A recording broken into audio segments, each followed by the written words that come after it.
Pro Tour Kaladesh Day 1 wrap up, recap, vlog, welcome and much love Trav. I'm having an amazing time in Hawaii. The temperature is good, and the coolest thing about being on the Pro Tour is meeting the people. There's a lot of people that are really cool from different places, meeting Japanese, European, Swedish, American people, and a lot of people are having fun, win or lose. That's the key here. Is I'm really separated from my record, which is solid, it's okay.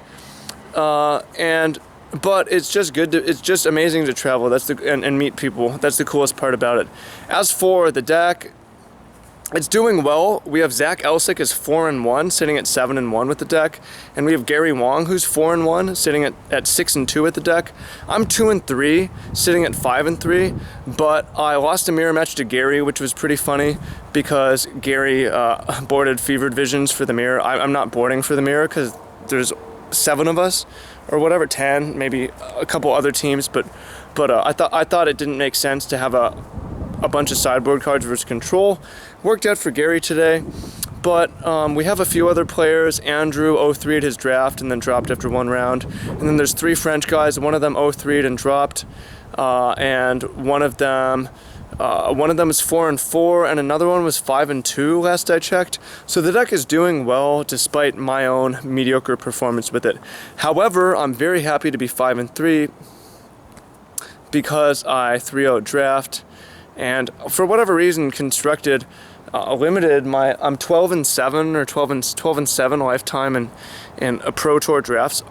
For whatever reason, I've just done quite well. Constructed is more closer to 50-50. What else?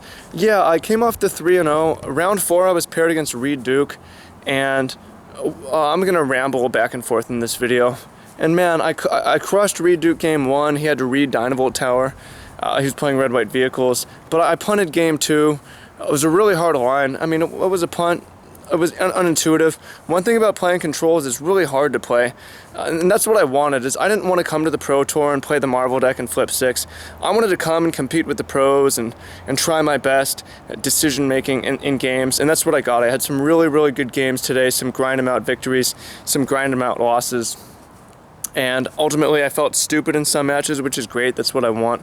I don't want it to feel too easy at the Pro Tour. Few thoughts on my performance. 5-3 is good. It's not amazing. It's kind of medium for me, but it's not bad by any means. A lot of people were very nervous. That's a mistake.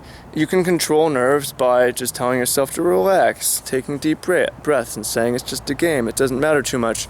And a lot of people wore themselves out by that. I brought food, which is very important. The first thing I did when I landed, we got picked up by my host, Sean, here, and said, yo, let's go to the grocery store. And I got all my groceries for the week, and I brought food. And that advantaged me. Another thing that I thought advantaged me, and I noticed some people were on this and some people were not. Hawaii is 80 degrees with high humidity, but the convention center is like 60 degrees and dry. It's cool.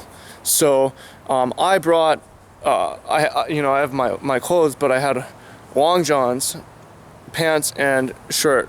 Mostly just the pants. So when I was inside, I wore the long johns, and when I was outside, I would take them off. I would change rather, but I thought that was really helpful, and that's something to think about. Is you don't want to be cold. You don't want to be cold for 10 hours. That's not what you want, and it's something to be aware of. Is that if the tournament is a very hot place, Texas or Hawaii or whatever, that doesn't mean the convention center is. So you need tournament clothes as well as clothes for the place. So those are some edges that I think helped us. One thing that I think didn't really help us is how far we're staying. It's really cool that we've been testing and staying with Sean, but the tournament started at 9. We woke up at 6:30 to leave at 7 to get breakfast and leave breakfast by 7:30 to be here by 8:30. It was like far away, and I feel like people are advantaged who are a little bit closer, but that's a minor thing.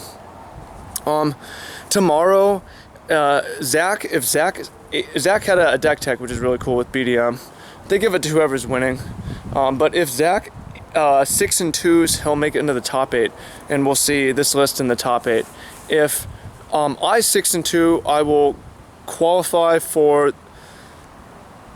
There's stakes for me tomorrow. If I 6-2, I'm going to If I 6-2, I'm gonna go to Ireland and Japan next year.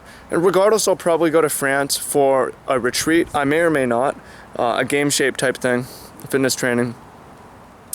But it's like 6-2 is very hard to do. I might go 4-4, 3-5. I might go 5-3, and basically nothing happens. I'll play in a tournament in San Jose in January, and probably not play in any pro tours, not travel that much next year. Or is a big life-changing thing. And I mentioned my other channel, Travis Wu, that traveling is great, and one of the great things about it is changing habits. The people you meet and leaving people and coming back really accelerates things in interesting ways, because it's just, I'm not going to get into that too much here, but it's really good socially to travel, and I really hope that I 6-2. That said, while I'll be happy if I do, I am not going to be bummed if I'm 4-4 or whatever.